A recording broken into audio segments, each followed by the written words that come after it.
queridos amigos, estamos aquí nuevamente en nuestro programa Al lado de Hashem, junto con Rodolfo Torres, y hoy día un invitado muy especial desde la ciudad de Ashkelon, Israel, el rabino Elisha Salas. ¿Cómo estás, Rodolfo? ¿Cómo estaba la semana? Bueno, una semana muy agitada hemos vivido en nuestro país. Tenemos hartas cosas que comentar acerca de eso, pero ahora feliz, realmente impresionado de estar con nuestro querido Elisha Salas. Queremos preguntarle varias cosas importantes, así que adelante, Ariel. Así es, bueno, estamos muy contentos, como sabe el Rebe, se cayó el gran antisemita de Chile que era Daniel Jadwe, fue una sorpresa, todo el mundo pensó que iba a ganar, pero Hashem el que manda finalmente y estamos muy contentos por eso. Bueno, vamos a iniciar la entrevista. El rabino Elisha Salas es chileno, hizo alía hace muchos años, estudió allá en la universidad, en un yeshiva de Jerusalén, es perteneciente a un movimiento que se llama Shabei Israel, que lo vamos a conversar. Así que cuéntenos un poco de su vida, rabino, acá en Chile, después cómo se fue a Israel, cómo se estudia para ser rabino, para que conozcan los hermanos cristianos qué es ser un rabino allá en Israel. Claro que sí, muy buenas tardes a todos. Ariel, muchas gracias por esta invitación a participar en este Zoom y que podamos conversar. También a Rodolfo, le agradezco que estén conmigo y que le interese saber la opinión de una persona que vive en Israel, un chileno que vive en Israel, y que podamos compartir la forma y las experiencias que he tenido en Israel con todos nuestros amigos y hermanos chilenos que ahora están pasando por un periodo difícil del COVID-19, como lo pasamos nosotros también en Israel, y ahora está volviendo nuevamente una fase complicada, y que me da la impresión que Israel sufre primero todos los males y después logramos luchar, pelear y con la ayuda de Dios ganar, y después se pasa al mundo. Entonces el mundo como que tiene una visión futurista mirando a Israel, cómo reacciona y cómo reaccionamos frente a estas pandemias y a todas estas cosas que nos ocurren, y también con los problemas políticos que tenemos en Israel, con tantas elecciones que hemos tenido y la no definición de una política clara en Israel, que también se puede ver un poco en Chile, de la no definición política que tenemos en Chile actualmente. Por lo tanto, mira, me siento muy contento de estar con ustedes. Estoy dispuesto y ya no tenemos nada preparado, las preguntas están abiertas, las respuestas serán espontáneas y espero satisfacer las ideas y las pretensiones que ustedes tienen con el Zoom. Así es. Cuéntenos un poco, rabino, cómo llegó a ser rabino, cómo fue su proceso. Si una persona, no sé, que conozcan qué es un rabino, qué es lo que hace, hay ciertas especialidades, ¿a qué se dedica un poco en Israel? Mira, ¿cómo se forma un rabino? Normalmente cuando yo vivía en Chile, yo participaba en la comunidad sefaradí que tenía la sinagoga en Lyon, y participaba en forma normal, como todo chileno participa en las comunidades, que normalmente son básicamente en los sábados, viernes por la noche, sábado y en las fiestas, y trata de mantener un nivel de conexión con la comunidad en todo lo que puede, pero por los trabajos que tenemos cada uno en Chile, las obligaciones que tiene cada persona, le es muy difícil mantener una vida como se vive en Israel. También los niños, la educación en Chile es difícil porque existe solamente un colegio, el colegio hebreo, y los chilenos estamos distribuidos a lo largo de Chile. Aunque el gran número de judíos viven en la capital por hoy, pero un tiempo que vivían en Temuco, se trasladaron la gran cantidad de familias judías a la capital y actualmente viven en el sector de Las Condes y todo el sector donde está concentrada la vida familiar judía. Y allí tenemos un instituto, que es el Instituto Hebreo, que da formación a la gran mayoría de familias judías, pero no al 100%. No todos los judíos tienen las posibilidades de llegar a estudiar al colegio hebreo. Indudablemente que hay ayudas sociales para que los chicos puedan alcanzar la educación, pero como Chile es un país muy largo, seguramente, y estoy seguro que muchos judíos que viven en diferentes regiones no tienen la posibilidad. Entonces, yo tenía una profesión allá en Chile, yo era contador general y administrador de empresas. Entonces, trabajaba dentro de una gran empresa que fueron 2 lugares que yo trabajé en toda mi vida en Chile, que fue en el área de la construcción, que trabajaba para la empresa constructora Brotec, que usted debe de escucharla, es una gran empresa, y comencé muy joven a trabajar con ellos. Y después trabajé en Araya y Cepeda, que son contadores auditores, en donde desempeñé la labor de auditorías y de contabilidad, y que eso me dio una formación bastante amplia con respecto a la administración, porque teniendo los conocimientos contables, sabía perfectamente qué es lo que se esperaba en contabilidad y podía realizar una administración buena, sustentable y bastante satisfactoria para la empresa. Y trabajé toda mi vida en estos ramos, contabilidad y construcción. Pero tengo 4 hijos. En ese tiempo yo tenía, hasta los chicos estaban chiquitos, digamos, hablemos de 6 años, 8 años, 9 años, entonces me preocupaba el futuro de ellos educacionalmente. Y me preocupaba también cómo los iba a poder ayudar a desarrollar, que es el anhelo de todo padre, que sus hijos se desarrollen de la mejor forma. Y yo veía que a mí me costaba mucho luchar para mantener una vida lo más cercana a una comunidad. Entonces estaba seguro que a mis hijos le iba a ser muy difícil, y quise venirme a vivir a Israel. Quise hacer aliyá, trasladarse de un país a otro no es fácil. Muchas historias hay de las personas que se cambian de vivir de ciudad en ciudad, que no es fácil. De un país a otro país no es fácil. Solamente escuchamos las historias lindas que cuentan los emigrantes, pero normalmente solamente en familia se cuentan los sufrimientos y las preocupaciones y las soledades que se vive cuando alguien se traslada a vivir a otro país. Y nadie está exento de esos pasajes que nos ayudan a madurar y nos ayudan a valorar lo que teníamos, lo que vamos a tener y esforzarnos por lo que vamos a tener. Entonces yo me vine en el año 99, hice aliyá para venirme a vivir a Israel. Pero también yo quería cambiar mi vida porque la profesión que yo tenía me alejaba de la familia, y cuando desarrollaba periodos de contabilidad en las épocas de impuestos, que normalmente es de enero a abril en Chile, yo trabajaba en la oficina de auditoría de Araya y Cepeda y tenía a cargo 17 o 18 empresas, que entre enero y abril tú tienes que revisarlas completas, y yo me venía a las 7 de la mañana a mi casa y llegaba de regreso a las 11, 12 de la noche, y como que ya me daba, incluso no tenía ganas de volver a casa por todo lo que significaba, lo que me quedaba para completar los trabajos, los periodos que demandan los impuestos. Entonces, cuando me vine a Israel, yo me vine con la intención de cambiar de vida. Yo quería estar un poco más con la familia, con los niños, apoyarlos y estar con ellos. Y bueno, aquí en Israel he tenido la experiencia que nunca tuve en Chile. Siempre trabajé, yo soy de la generación que comenzamos un poco con los computadores, la generación que trabajamos sentado en escritorio, que no sabemos nada de hacer con las manos, no sabemos de agricultura, no sabemos de todas esas cosas que nuestros padres o los abuelos sabían. Yo soy de la generación que no sabe de eso, pero no sabía hacer nada con las manos, solamente siempre con lápiz, con computador, con análisis. Era una situación un poco incómoda, y creo que muchos de los que me escuchan van a saber qué es lo que es esto.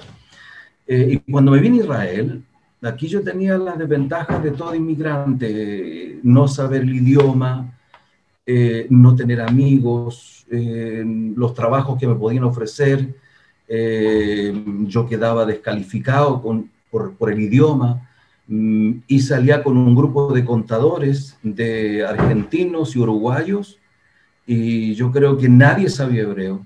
Todos sabíamos trabajar, todos sabíamos contabilidad, pero nadie sabía hebreo. y estuvimos estudiando idioma un año, digamos 6 meses en un ulpan, y después otros 6 meses en una miglá, un idioma profesional, pero aún así no nos daba para analizar contablemente los procesos israelí y para poder aplicar las leyes que corresponden a cada caso, porque cada caso se resuelve como un análisis del juez. Hubo una vez un caso que una persona hizo esto, esto y esto, y el juez determinó esto, otro caso, y de acuerdo a eso, el Joes Mas, que era un asesor de impuestos, que era la idea que veníamos el grupo, teníamos que decidir cómo enfrentar la situación que vivíamos. Y eso en hebreo para nosotros, para ninguno, era muy difícil. Por lo tanto, yo tomé la decisión de trasladarme de Ranana, que vivía en Ranana en esa altura, me fui a vivir a Jerusalén, cerca de Jerusalén, y me fui a vivir a un kibutz. Y en el kibutz, Migdalos, que se llama, comencé a trabajar en los gallineros, en crianza de pollos, que eso yo en mi vida había hecho un trabajo así, nunca me imaginé que iba a trabajar en eso. Pero por otro lado me sentía muy contento porque estaba haciendo cosas con las manos, estaba haciendo cosas con el cuerpo, algo que nunca me había tocado hacer y que resultaba, digamos, aprendí el trabajo y ahí apliqué conocimientos que tenía, hice programas en el computador de cómo controlar la vida de los pollos que llegaban de media hora, controlar los alimentos que hay que darle de acuerdo a los diferentes periodos de vida que tienen, y poder tener una certeza aproximada de cuántos pollos vivos tenía en cada gallinero, que tenía 7, y eran 20.000 pollos por cada gallinero, y lograr tener una cuenta aproximada de cuánto llegábamos al proceso final cuando los pollos se vendían y se iban a los mataderos. Bueno, en ese tiempo yo tenía muchos interés y quería aprender hebreo, pero para aprender hay que estudiar. Ya había pasado por el ulpan, había pasado por la academia, había tenido un año de estudios, entonces ya tenía un poco de material, pero el hebreo es un idioma que se tiene que asentarse, es un idioma extraño. Cuando la persona habla español y estudia inglés, o francés o italiano, las letras son las mismas, los sonidos son los que cambian, la A es la A, la misma forma, solamente que la forma de pronunciarla va a cambiar. Cuando uno estudia hebreo, la A no es A, la E no es C, son puntos que se llaman kamat, que se llaman sere, que son como una T chiquitita, que a veces suena A, otras veces suena O. Y cuando tú te aprendes todos los signos, comienzas a leer sin signos, se desaparecen los signos y te quedan solamente las consonantes. Entonces es un verdadero desafío intelectual, porque nuestra mente no está habituada a este idioma y necesita asentarse. El idioma lo tienes que absorber, y eso es un milagro que ocurre en el cerebro del ser humano. Porque uno estudia, tú puedes estudiar 3 horas inglés y después haces un repaso y te quedó algo queda. Tú estudias 5 horas de hebreo y haces un repaso y no te quedó nada, se te olvida todo y tú dices, ¿cómo puedo ser tan torpe? ¿Cómo puedo no captar nada? ¿Cómo es posible que yo sea tan limitado? Y eso te produce una desilusión, una decepción, sientes que no avanzas, pero como los profesores nos dicen, tienes que volver a las letras, tienes que volver a unirlas, tienes que pronunciarlas, y resulta que el milagro ocurre después de 7, 8 meses, tú empiezas a recordar cosas que no las sabía, sin darte cuenta, te empieza a salir el Aleph, el Bet, el Gimel, empiezas a unir palabras y ya poco a poco el idioma se asienta y luego se empieza a desarrollar. No es fácil, es un idioma que hay que estarlo estudiando siempre porque tenemos otras formas de estudiar, nuestra mente tiene otra estructura, pero es el primer desafío y gran desafío que siente cualquier inmigrante que viene a Israel después de haber aceptado el reto de cambiarse de Chile, de dejar la casa de sus papás y de sus amigos y de sus trabajos y de sus esfuerzos que tienen para conseguir las profesiones que tenemos en Chile, abandonar todo eso y comenzar una vida nueva, completamente nueva. Yo lo digo que es una segunda oportunidad en la vida.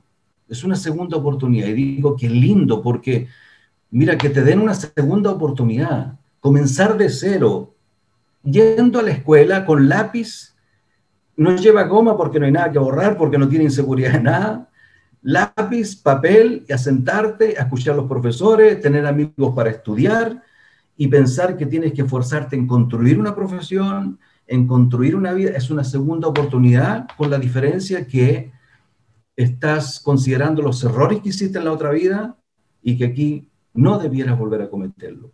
Es como Trataremos de no cometerlo. renacer de nuevo, ¿cierto? Eso. Oiga, Exactamente. y pasar de ser contador, yo me imagino, estudiar hebreo, yo también llevo años estudiando hebreo, hice aliab y varios años, y yo ya manejo, es un idioma complejo, pero después estudiar la Torá es otro hebreo más complejo, es como meterse a las patas a los caballos, literalmente, el estudio de la Torá sé que incluso para alguien que sabe hebreo, más denso, más pesado. ¿Cómo ese cambio de ser contador o de adaptarse a una profesión al estudio de la Torá, que es algo maravilloso y mucho más complejo, y el estudio de rabinato? Claro, porque tienes que pensar que el idioma hebreo son dos idiomas. Es el hebreo moderno, el hebreo que nosotros hablamos en la calle y que vamos a comprar y que nos saludamos con los amigos y que hablamos en casa, es el hebreo moderno, y el hebreo de la Biblia es el hebreo antiguo, el hebreo del Tanaj, como fueron escritos, como fue escrita la Torá y como fueron escritos los profetas. Es un idioma completamente, digamos, no diferente en su totalidad, pero tiene tiempos verbales diferentes y se estudia en forma diferente. Y agrega que en los estudios también vas a aplicar un poco del arameo, que es el antiguo inglés que había por el año 2000, 2500 años atrás, que se hablaba en esta zona, y que muchos textos los vas a encontrar en arameo. Eso te demanda, mira, yo creo que el judío tenemos la obligación de estudiar, y creo que el estudiar la Torá es una obligación de todos los días de nuestra vida, y se nos va a ir la vida y no vamos a aprender todo lo que tenemos que aprender, porque te demanda estudio, concentración, búsqueda, pero también tienes que vivir, construir familia, hijos, nietos. Entonces tienes que multiplicarte. Es un difícil. El paso mío de contador, de administrador a rabino, fue un paso así como un milagro sin darme cuenta. ¿Por qué? Porque yo lo que quería estudiar, yo quería estudiar Torá, quería aprender de la Biblia, porque quería aprender todo ese misterio, esos secretos que parece que los tienen las personas pegadas a Dios. Y yo también quería entrar en ese juego, en ese misterio que había. Pero tenía el gran problema del idioma, que no es un problema fácil de superar, que aunque te quieran todos ayudar, pero el tema es que tienes que tú entenderlo. Entonces yo estaba trabajando en el kibutz, ya estamos hablando un año aquí en Israel. Participaba en los servicios religiosos, la cabeza se va acostumbrando al idioma que se habla en la calle, en todas partes. Entonces yo quería profundizar los estudios y quise irme a estudiar a Jerusalén, que yo estaba en el Gush Etzion entonces, más o menos como 40 minutos de viaje. Estamos hablando del año 2000. Entre Gush Etzion, y teníamos problemas con la intifada en esa altura, en ese tiempo. La intifada, la segunda intifada, que era muy complicada. Y yo comencé a ir a estudiar al Beit Midrash Sefaradí, que está en la Ciudad Vieja. Ya, en principio yo me alegré mucho a escuchar Beit Midrash Sefaradí, porque yo pensaba que era sefaradí, que hablaba en español, pero en realidad no era sefaradí, era sefaradí, Nusach Sefaradí, ya, de los judíos españoles y de otras líneas, pero son sefaradí. Bueno, ahí comencé a estudiar, tuve la suerte de encontrar un rabino argentino que daba algunas clases en español, y con él me sentaba a estudiar, y escuchaba, aprendía, ¿ya? Y ahí comencé un día que yo iba cierto día a la semana, pues el resto tenía que trabajar en el kibutz. Me invitaron a participar en el Cole. El Cole es un grupo de estudiantes fijos que estudian en un lugar que se llama Yeshiva, que es un instituto de estudios bíblicos, en las cuales se les da una milgá, se les da una, ¿cómo se dice? Una beca se le da una beca, una ayuda familiar para que se pueda dedicar a los estudios. Entonces, en ese tiempo, en el año 2000, a nosotros nos daban $500 si estudiábamos todo el mes, ¿ya? Entonces, me ofrecieron a mí esa oportunidad. Yo veía que no era lo que yo necesitaba para el presupuesto del mes. Tenía 4 hijos, casa, tenía todo lo que significan los gastos familiares, lo que significa arriendo de casa, todo lo que hay que pagar normal, no me alcanzaba. Pero la voluntad era grande, el deseo era grande y acepté la beca. Estudiábamos de domingo a jueves. El viernes me busqué otro trabajo, trabajaba a mediodía y así logré pasar todos los años de estudio y pude avanzar, ¿no? Y meterme en la vida rabínica. Wow, tremendo esfuerzo. Es increíble cuando uno se presiona, la mente da, y cuando Hashem acompaña a las personas, como usted dice, es casi un milagro, pero porque es un tremendo esfuerzo intelectual llegar a eso del español al hebreo, después al hebreo bíblico. Oiga, Rabino, y usted se ha especializado, visto un poco en la comida kosher, que es la comida permitida para los judíos, la kashrut. ¿Nos puede hablar un poco de ese tema y explicarles a los amigos que están viendo qué significa eso y la importancia para nosotros los judíos de la comida kosher? Mira, yo cuando entré a estudiar en el Kollel, que está en Jerusalén, a nosotros se nos daba una exigencia, que nosotros teníamos que salir a trabajar a alguna comunidad fuera de Israel al término de los estudios, sea una visita de un día, sea de un mes, de un año. No era la obligación quedarse muchos años, cumplíamos saliendo visitando una comunidad. Entonces, como yo sabía que tenía que salir a visitar una comunidad, yo me preparé de acuerdo a las necesidades que yo veía que existían en Chile cuando yo participaba en la comunidad sefaradí. Ya uno de los temas que yo quería estudiar era precisamente el Shejitá, por el tema de la carne kosher, ¿ya? Que es la base en la alimentación primaria, carne kosher. Entonces yo dije, si yo voy a salir fuera de Israel, tengo que prepararme como shohet, matador de animales, tengo que estudiar como Mashiach Kashrut, supervisor de alimentos, que esa situación me va a ocurrir y ocurre fuera de Israel. Y me preparé también para preparar a niños de Bar Mitzvah, ayudarlos en el periodo cuando tienen 13 años, a su lectura de su parashá, su trozo de la Torá, para que hagan el Bar Mitzvah. Y me preparé también para el tema de la vida judía, el ciclo de vida judía, nacimiento, por ejemplo, el Brit Milá. No soy Moel, pero sí me aprendí toda la parte, ¿cómo se dice?, litúrgica, la parte litúrgica del Milá, cosa si llega el Moel y no la sabe, la digo yo, digo la bendición y el Moel hace el corte. Me preparé en la parte también de casamientos, y en la parte de muerte, todo lo que significa el término de la vida, la tahara, la limpieza del cuerpo y sepultura. Con respecto a la kashrut, el rabino es diferente a la vida de un pastor evangélico o de un sacerdote católico, ¿ya? Nosotros ejercemos una función muy parecida espiritualmente, de ayuda a la comunidad, pero tenemos muchas labores que cumplir. Tenemos que preocuparnos de la familia. Hablemos de una familia y una comunidad, son muchas familias. Tenemos que preocuparnos de todo el tema familiar, de la estructura de una familia, y hablamos de la educación de los niños, de acompañarlos en su periodo de Bar Mitzvah de los 13 años, de apoyarlos en su periodo de madurez entre los 15, los 18, los 20 años, apoyarlo en qué significa construir una familia, los consejos que hay que dar a los chicos para que elijan, y las chicas también elijan bien al novio, el casamiento. Y la comida los va a acompañar siempre. La kashrut, el sistema de comida judío, es algo que nos identifica a todos los judíos del mundo. Sean judíos ultra religiosos, no religiosos, judíos desapegados de la religión, laicos, no importa la condición, pero cuando salimos fuera de Israel, todos los judíos quieren comer kosher o kasher. Quieren comer, por varias razones. no necesariamente son razones religiosas. Para nosotros los judíos ortodoxos es un mandamiento, es una misvá de lo que nosotros tenemos que comer y cómo se tienen que dar las condiciones para que podamos comer, ¿ya?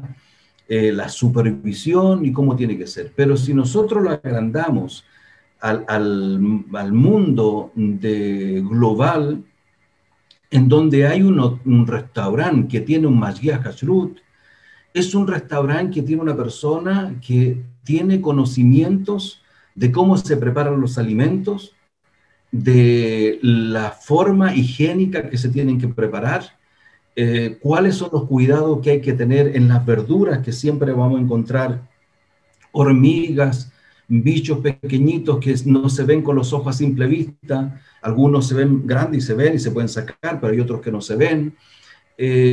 Alimentos que se pueden comer juntos o se tienen que comer separados, como el caso la carne y la leche, que nosotros la comemos separado, tenemos diferencia entre una y otra, sobre todo cuando es carne primero y después leche, tenemos 6 horas de espera, y cuando es leche, antes de la carne, tenemos menos horas de espera, en algunos casos nada de espera.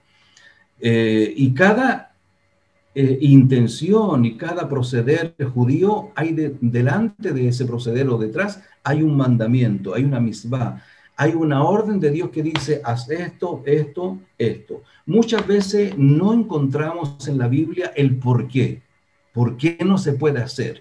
Pero en el desarrollo de la ley judía tenemos la Torah oral, tenemos la Torah escrita, que ustedes la van a encontrar en los primeros 5 libros de la Biblia, y la Torah oral, que es la explicación de cada mandamiento que Dios le da a Moisés. Y nosotros tenemos que usar la lógica. Si si Moisés tuviera que escribir todas las explicaciones que tiene, tendríamos varios problemas. Primero, tendríamos una sola visión de enfrentar un tema. Sería la visión de Moisés.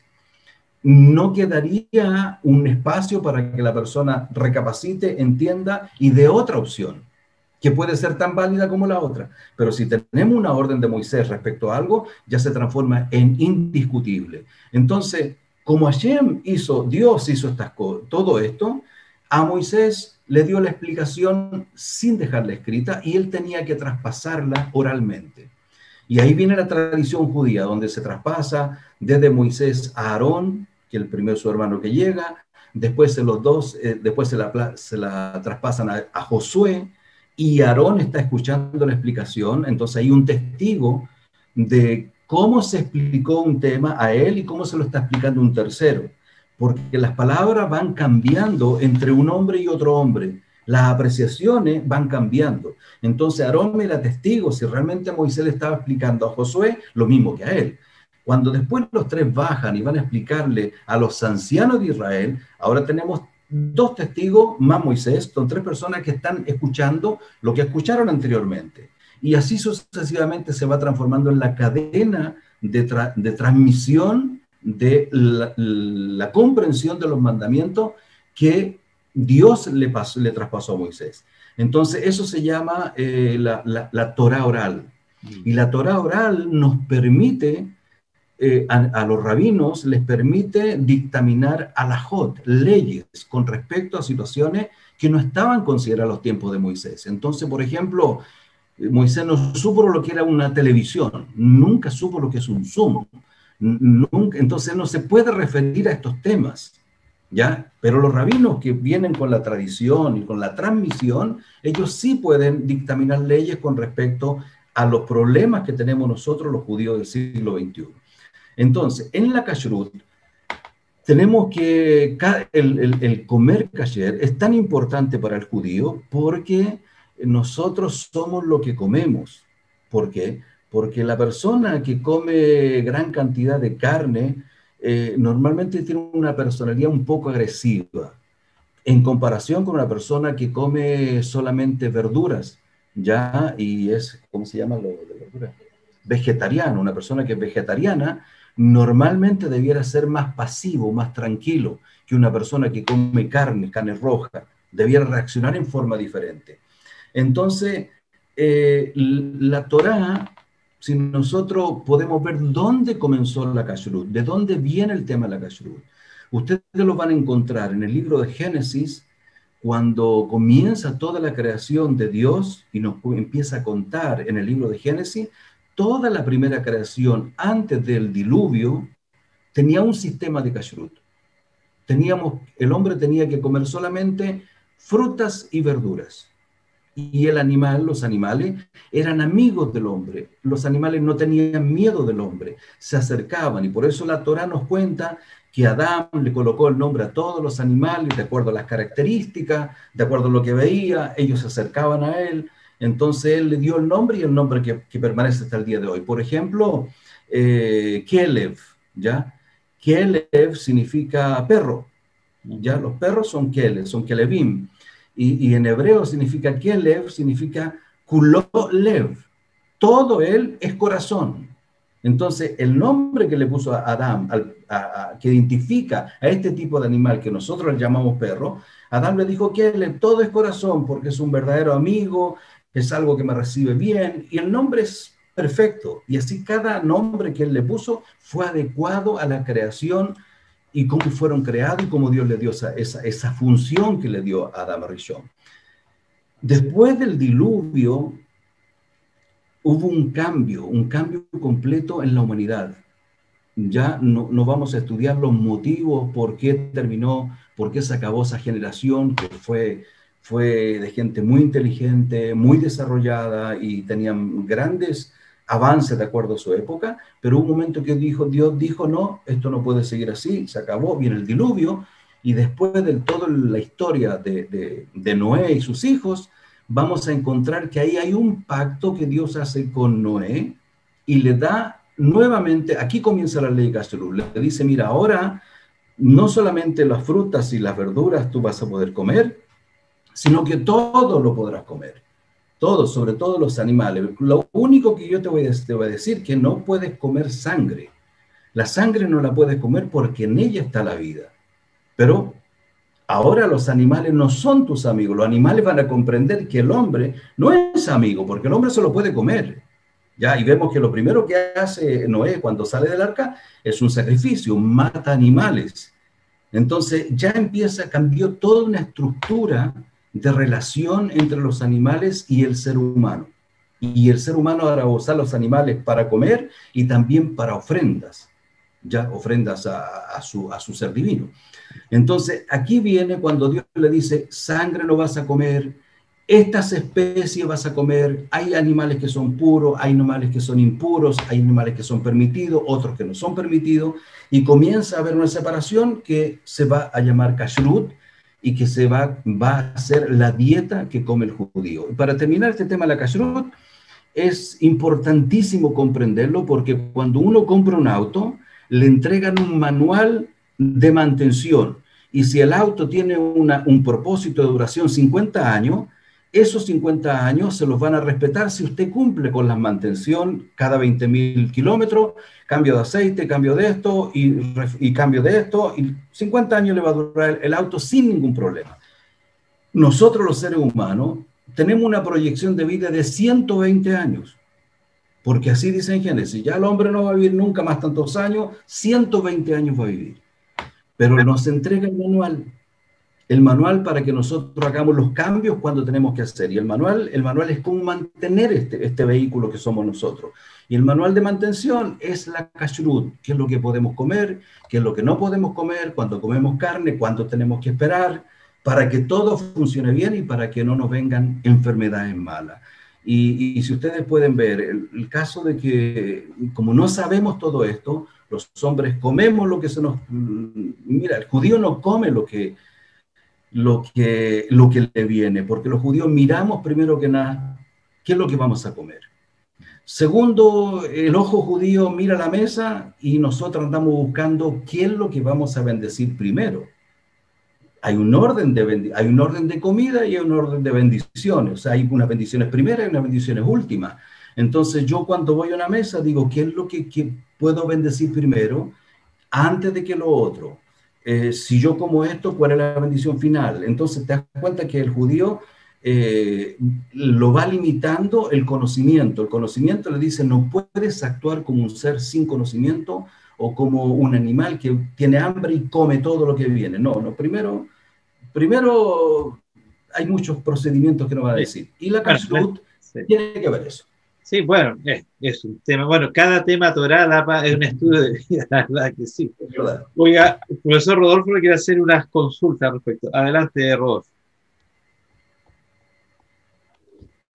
Bueno, yo me fascino escuchando a un judío ortodoxo y se me vienen nuevamente tantas preguntas, y al saber que es chileno y que hizo Aliá, escucha, se me ocurre preguntarle cómo anda el proceso de Aliá desde Chile, desde América Latina hacia Israel. En el caso de la comida también me parece muy interesante, y otras cosas, pero lo que más me despierta el interés es que ellos estudian Torá. Yo digo, estudian la Torá. Siempre Ariel dice estudian Torá, sin el artículo. ¿Ah? Pero mira, estimado Elisa, si tú me puedes responder una inquietud que yo siempre he tenido con relación a un versículo de la Torá que se encuentra en Deuteronomio. Yo vi en muchas ocasiones, en el largo gobierno de Benjamín Netanyahu, compartir con los cristianos, con los evangélicos, interpretaciones de distintos pasajes del Antiguo Testamento, en general de la Torá, como asimismo de los profetas. Había una discusión sobre Isaías 53, que significaba ir como oveja, ¿no es cierto?, al matadero. Pero hay un pasaje, estimado Elisha, en Deuteronomio 18:15, me gustaría que un estudiante judío de la Torá, a lo mejor escuchar su opinión. Deuteronomio 18:15, Deuteronomio repetición de la ley, es decir, ya se dijo esto, ya se planteó antes esto en Éxodo Levítico.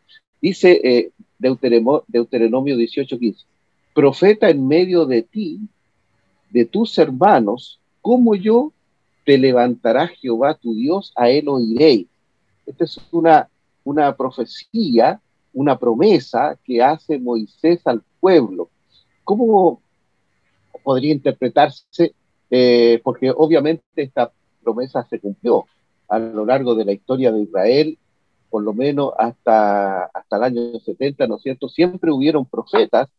Si hubo profetas en la diáspora, hay profetas en la actualidad en cumplimiento de esta promesa, de esta profecía que hizo Moisés, estimado Elisa. Mira, Rodolfo,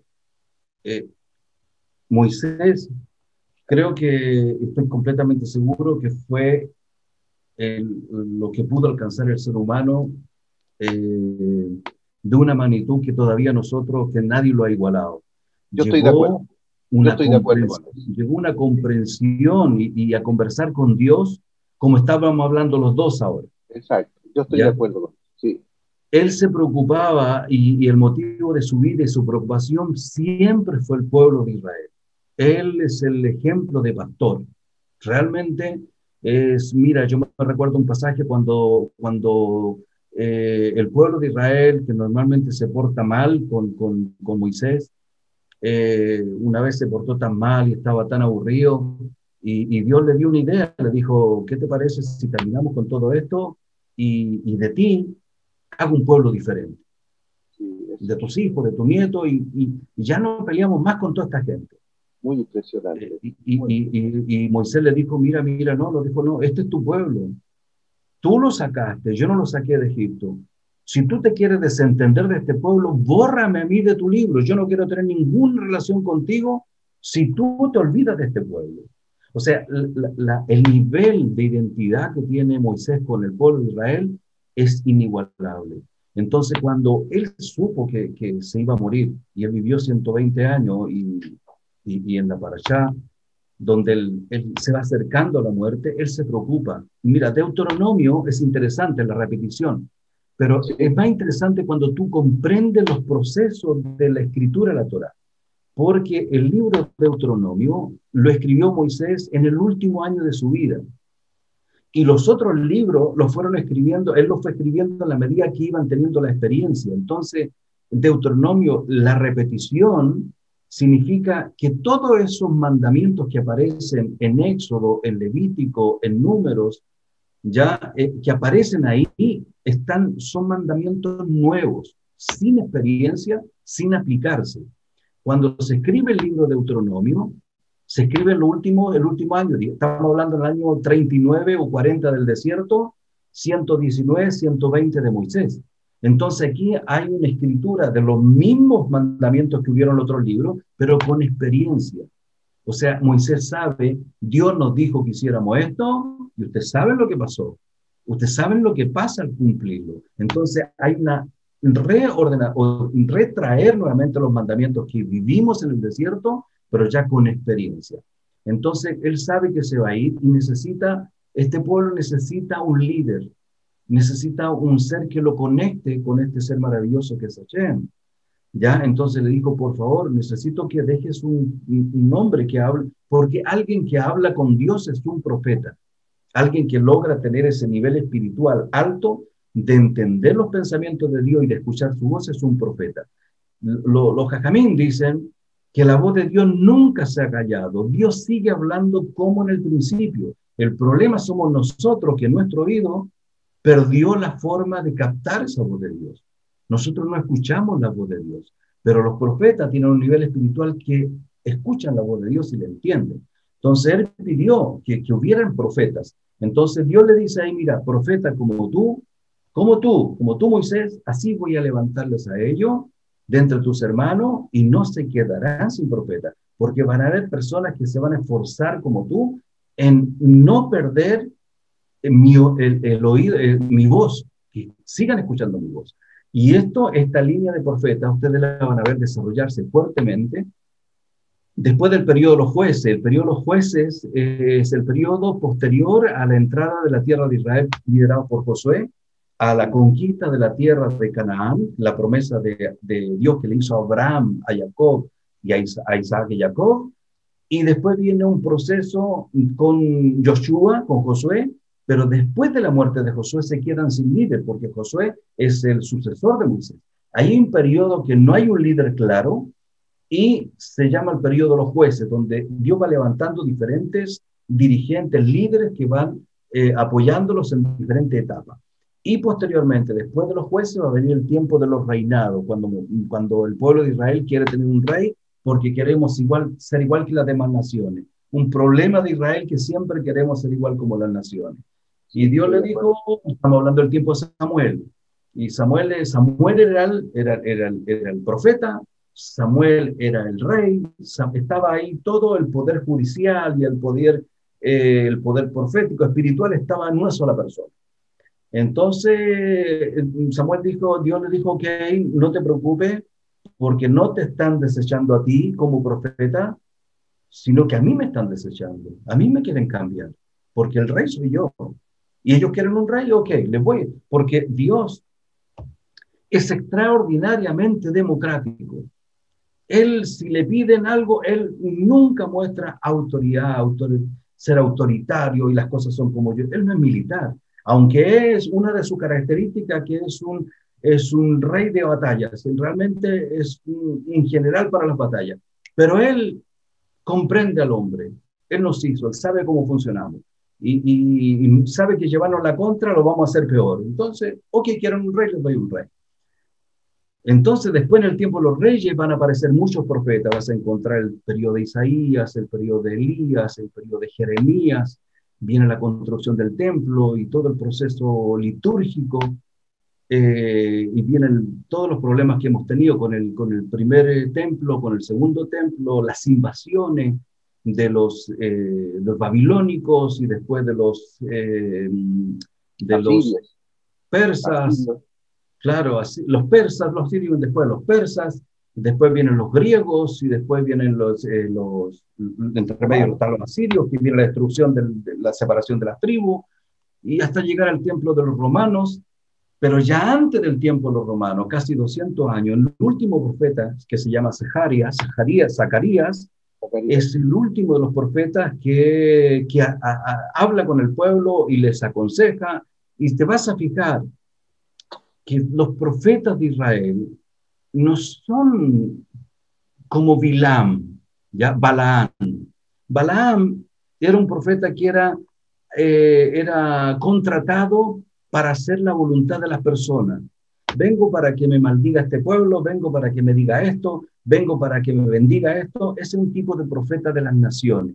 Los profetas de Israel siempre son hombres que se levantan para llevar al pueblo de Israel a la obediencia, al cumplimiento de los mandamientos de la Biblia, de la Torá, al cumplimiento de lo que Dios nos dijo, que volvamos al camino que Moisés nos dejó escrito y que Dios lo enseñó a través de Moisés para el pueblo de Israel. Esa es la condición del profeta. El profeta no es un adivino que le ve la suerte a la persona o que le dice que mañana te va a ir bien, te vas a sacar la polla gol. No, esas cosas no. Eso no tiene nada que ver con los profetas de Israel. Los profetas de Israel solamente nos llevan a volver al camino que hemos perdido con respecto a la relación personal que tenemos con Dios. Y el último profeta terminó entre los años 200, antes de la era común. Ahora, si ustedes me dicen, ¿y qué pasa, rabino, ahora? ¿Qué pasó ahora? ¿No tenemos profeta? Bueno, hay diferentes niveles. El profeta es un nivel alto, en donde una persona se conecta con Dios y trae la palabra y la voluntad única de Dios con respecto a un tema. Como muchas veces yo le digo a mis alumnos, ¿qué es lo que preferirían ustedes que aquí estuviera con ustedes? ¿El profeta Elías o el rabino Elisha? ¿Ya? Todos se largan a reír y me dicen, nos gustaría que estuviera el profeta, ¿ya? Porque ¿quién no le gustaría ver al profeta? Yo le digo, oiga, voy, no, porque un profeta viene y alguien está haciendo algo malo. Acuérdense Elías.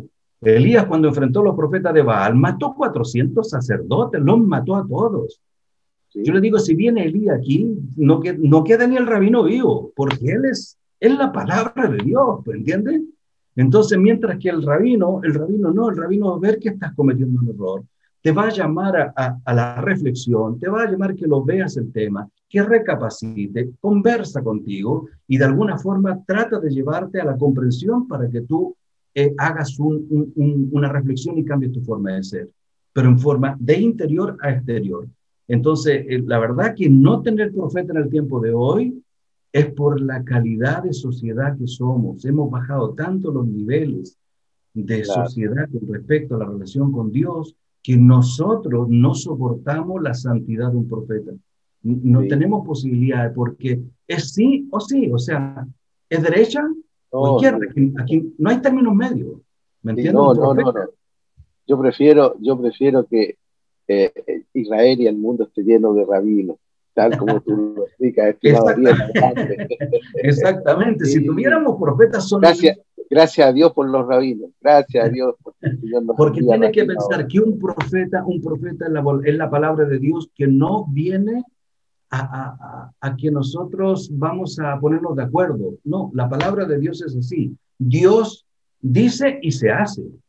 Sí. ¿Me entiendes? Dios no empieza a entrar en discusiones con nosotros si queremos, no queremos, qué les parece, estamos de acuerdo. No, eso no. Dios no es así, porque Él es sabio, es inteligente, Él hizo la sabiduría. Entonces, lo que Él dice es así, no hay discusión. ¿Ya? Sí. Pero no autoritariamente para demostrar que somos incultos o ignorantes. No, es porque Él hizo la sabiduría. Pero la sociedad que nosotros vivimos es una sociedad que necesita maestros, necesita personas que les enseñen, que los guíen. Y por ese motivo, si ustedes se dan cuenta, la sabiduría ha ido bajando, ¿ya? Del profeta, después han venido los jajamim, que fueron los grandes hombres que estudiaron la Biblia y que fueron los tanaim, que determinaron los primeros cómo se formaba el Shulchan Aruch, cómo que se formaba el Talmud, cómo traían toda esa historia, los tanaim. Vamos a tener grandes personas con una capacidad extraordinaria. Hasta llegar a los grandes rabinos de nuestro tiempo, por ejemplo, el gran rabino Ovadia Yosef, que murió hace poco, hace yo creo unos 4 años, 5 años, una vez le hicieron una pregunta y él dijo, mira, la respuesta a esta pregunta no está en toda la Mishnah. O sea, en su mente, él hizo un repaso de todas las Mishnayot que hablan sobre ese tema y no la encontró. Y la respuesta dijo, en la Mishnayot no lo vas a encontrar. O sea, se dan cuenta la capacidad que tiene un jajam de los tiempos nuestros, que nosotros al nivel nuestro no llegamos. Yo no llego a ese nivel de poder tener como un pensamiento así, decir pum. En todo un libro no vas a encontrar esa palabra. Entonces eso... Exacto, eso nos demuestra cómo la sociedad, los niveles de sociedad, vamos bajando. Y si ustedes se fijan hoy, analicemos la sociedad de hoy. La sociedad de hoy, nosotros estamos viviendo un periodo muy difícil. Nuestros hijos jóvenes no vivieron lo que nosotros vivimos cuando éramos jóvenes. Nosotros teníamos claridad en que el papá lo que decía es lo que se hace, el papá el que manda, la mamá la que manda. Hoy los niños lo defiende la ley para que el papá no le diga lo que tiene que hacer. Si el papá le dice pum, pum, como nosotros nos daban, nosotros no había discusión. El papá, si no le hacíamos caso, 2 y se acabó, y teníamos que hacer caso. Hoy un niño se va a quejar a la escuela llama al ministerio, después el ministerio manda a la policía, le quitan al niño. Entonces estamos viviendo realidades completamente diferentes y completamente peligrosas. Sí, muy complejas.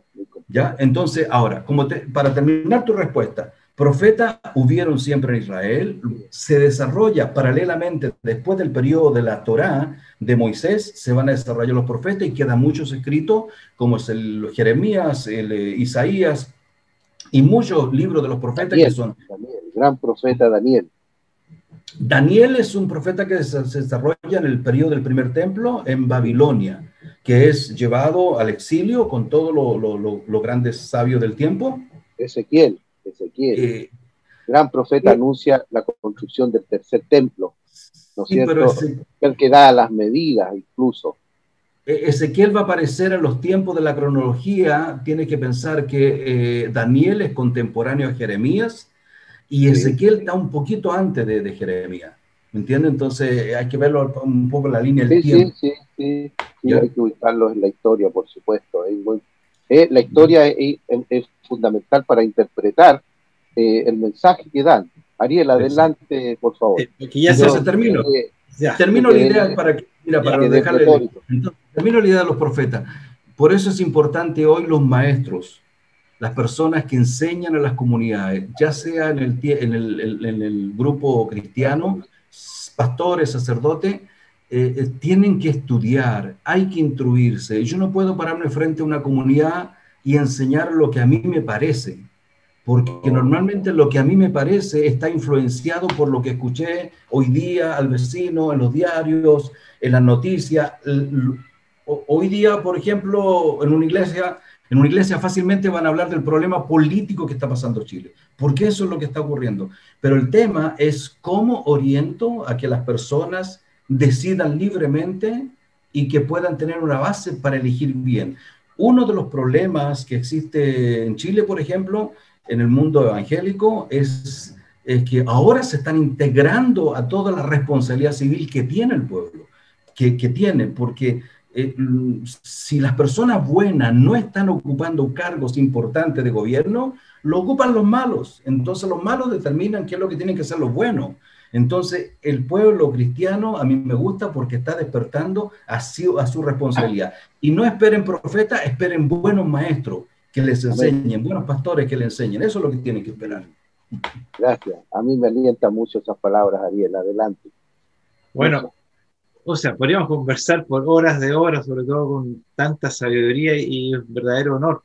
Bueno, nosotros a este programa pusimos al lado de Hashem porque humildemente decimos que es la mejor forma de vivir, de buena manera, si uno se podrá equivocar, pero es lo que hacemos el llamado acá a nuestros compatriotas. Y siempre el anhelo de nuestro movimiento Soma Israel es decir a los cristianos, oiga, métanse en la política, ya no queremos más corruptos, mentirosos, ateos, codiciosos. Es su deber. Yo creo que el mundo cristiano es gigante, potente, sabe mucho de Biblia, y yo creo que ellos van a solucionar el caos de Chile. Yo insisto, esto es un problema espiritual, los chilenos se han alejado demasiado de Dios, y lo que estamos viviendo es simplemente eso. O sea, no es más que eso, están todos alejados, están confundidos, tienen que volver a ser buenos cristianos. Así es. Mira, uno de los problemas que tiene nuestra sociedad es que se ha transformado tan materialista que el desarrollo de la espiritualidad se aprecia como una debilidad del ser humano. Y una persona, y la verdad que no es así, porque tú te sorprendes cuando encuentras un abogado, un arquitecto, un ingeniero, y que es espiritual, que es una persona que cree en Dios, porque cada persona en su profesión, cuando llega a la madurez de la profesión, se da cuenta de que todo tiene un inicio, un principio, hay un porqué. Entonces, cuando el arquitecto llega a ser arquitecto y cuando es joven, está feliz por su título, pero cuando él madura y transforma el conocimiento en experiencia, va a llegar a la conclusión que todas las cosas bien construidas y que están en orden necesitan necesariamente un ordenador. Una casa limpia no está limpia en forma natural, hubo alguien que hizo el aseo, pero en forma natural no es. Entonces el hombre empieza a decir, oye, si el espacio está tan bien ordenado y está tan limpio, es que tiene que haber un ordenador. No es como nosotros, como los seres humanos, pero hay un ordenador. Entonces comienza a hacerse pregunta. Y ahí, en ese momento, la espiritualidad se transforma en algo lindo, porque el ser humano sin espiritualidad se transforma en algo vacío, en un amigo que no es amigo, en un familiar que no es cercano al corazón. Y cuando la persona une el conocimiento y la espiritualidad, nos transformamos en seres humanos queridos y gente que realmente queremos estar juntos. Así es, pues. Bueno, querido Rabino, muchas gracias por esta entrevista súper interesante. Rodolfo, nuevamente muchas gracias. Y estamos terminando el programa, así que shalom y lehitraot. Que les vaya bien, buenas decisiones, que les vaya bien a todo el mundo evangélico, que nosotros de Israel los apreciamos mucho la ayuda y las oraciones que hacen siempre por la paz de Jerusalén, por las bendiciones que nos envían siempre que estamos en problemas, y cuando estamos en tiempos cálidos nos visitan los grupos turísticos a Israel, y espero que siempre exista una hermandad entre el pueblo cristiano y el pueblo judío, que tenemos algo en común, que es la Biblia. Y eso es lo que nos hermana y que nos hace inteligentes y que nos ayuda a pensar en estos tiempos de soledad interior del ser humano. Muchas gracias, Ariel, Rodolfo, muchas gracias por este momento. Espero que todos vuestros amigos que escuchen esta pequeña entrevista que tuvimos, este contacto, les sea de utilidad, y que la Biblia tiene muchos secretos que todavía no han sido descubiertos todavía. El pueblo judío estudia la Biblia todos los días, estudiamos los profetas todos los días, analizamos por qué el profeta dijo esto, esto, otro, en qué tiempo vivió, y sacamos eso de enseñanza para aplicarla a nuestra vida en el día a día. Eso significa Torah, significa Halajá, significa vivir dentro del pueblo judío. Okay. Gracias, Lisa. Gracias. Gracias. Dios bendiga a Israel.